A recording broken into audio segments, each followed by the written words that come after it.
గులాబీ దళపతి తెలంగాణ రాష్ట్ర తొలి ముఖ్యమంత్రి కె చంద్రశేఖరరావు 7 పదుల వయసులోకి అడుగుపెడుతున్నారు. నేడు కేసీఆర్ బర్త్డే వేడుకలను రాష్ట్ర వ్యాప్తంగా అంగరంగ వైభవంగా జరిపేందుకు పార్టీ శ్రేణులు నాయకులు సిద్ధమైపోయారు.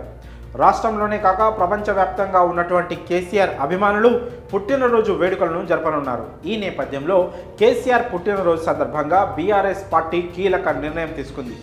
రాష్ట్రంలోని ఆటో డ్రైవర్లకు శుభవార్తను అందించింది. మాజీ ముఖ్యమంత్రి కేసీఆర్ బర్త్డేని పురస్కరించుకొని ఆటో డ్రైవర్లకు విలువైన బహుమతిని అందించేందుకు సిద్ధమైపోయింది. ఇంతకీ ఏమివ్వనున్నారంటే, తెలంగాణలో కాంగ్రెస్ ప్రభుత్వం మహాలక్ష్మి పథకం ద్వారా మహిళలకు ఉచిత బస్సు ప్రయాణ సౌకర్యాన్ని కల్పిస్తున్న విషయం తెలిసిందే.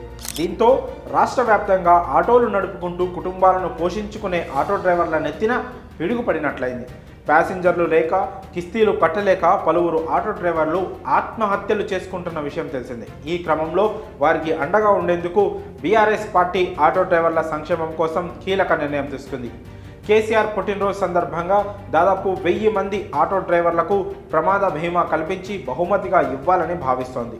ఆటో డ్రైవర్లకు సంవత్సరానికి ₹1,00,000 ప్రమాద బీమా కవరేజీ కల్పించనున్నట్లు బీఆర్ఎస్ నేత టి సాయి కిరణ్ వెల్లడించారు. ఆటో డ్రైవర్ల కుటుంబాలకు అండగా ఉండేందుకు ఈ నిర్ణయం తీసుకున్నట్లు తెలిపారు. ఈ నిర్ణయంతో సుమారు 1000 కుటుంబాలకు ప్రయోజనం చేకూరనుంది. అదే కాక వికలాంగులకు వీల్ చైర్లను అందజేస్తున్నామని ఆయన చెప్పారు. ఇక నేడు కేసీఆర్ బర్త్డే సందర్భంగా రక్తదాన శిబిరాలు, మొక్కలు నాటడం, అనాథలకు సాయం అందించడం, కేక్ కటింగ్ వంటి సామాజిక సేవా కార్యక్రమాలు నిర్వహించేందుకు బీఆర్ఎస్ శ్రేణులు రెడీ అయిపోయారు. మరి కేసీఆర్ పుట్టినరోజు సందర్భంగా ఆటో డ్రైవర్లకు ప్రమాద బీమా కల్పించడం పట్ల మీ అభిప్రాయాలను కామెంట్స్ రూపంలో తెలియజేయండి.